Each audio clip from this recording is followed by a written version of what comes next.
So our position is, I think, very obvious. We really need hard investment in defense. Otherwise, we're going to compromise our own reputation. And actually, it's not only about capabilities, but also about perception.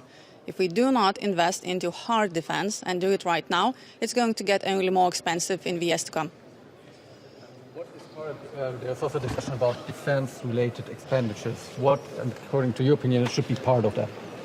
Well, I agree that infrastructure is important.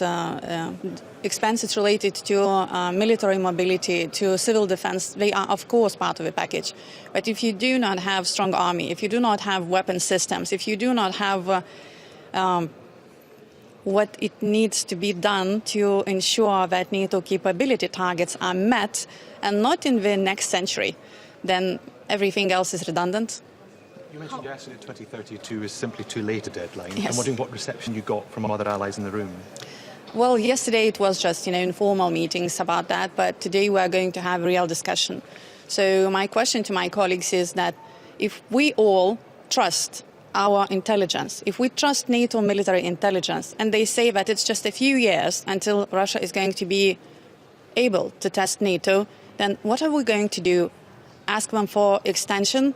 Ask them to delay the deadline? This is not going to happen. So therefore, I'd like to hear the answers. What is then their plan?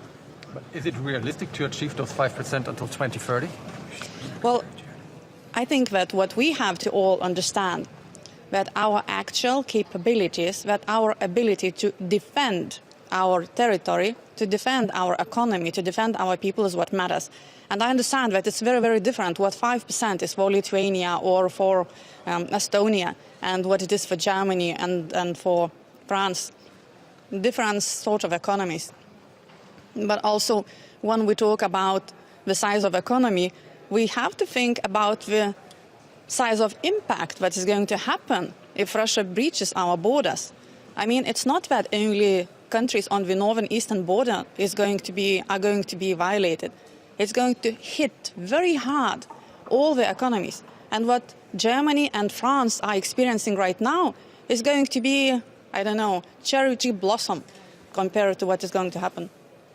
Why should countries like Italy or Spain worry about achieving those 5% until 2030 when we see now the slow progress the Russian army is doing in Ukraine? I mean, it will take decades until Spain and Italy might be concerned. I think it's about 5 minutes additional time that we have when we talk about ballistic missiles, right? What gaps does NATO have? Can you please explain? Classified.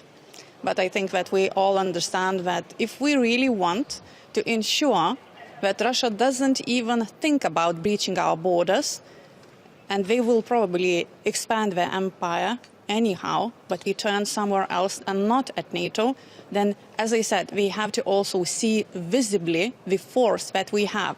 And that means it has to get tougher, both in defense industry capabilities, both in our actual armed forces size, both in the number of different weapon systems that we need to have.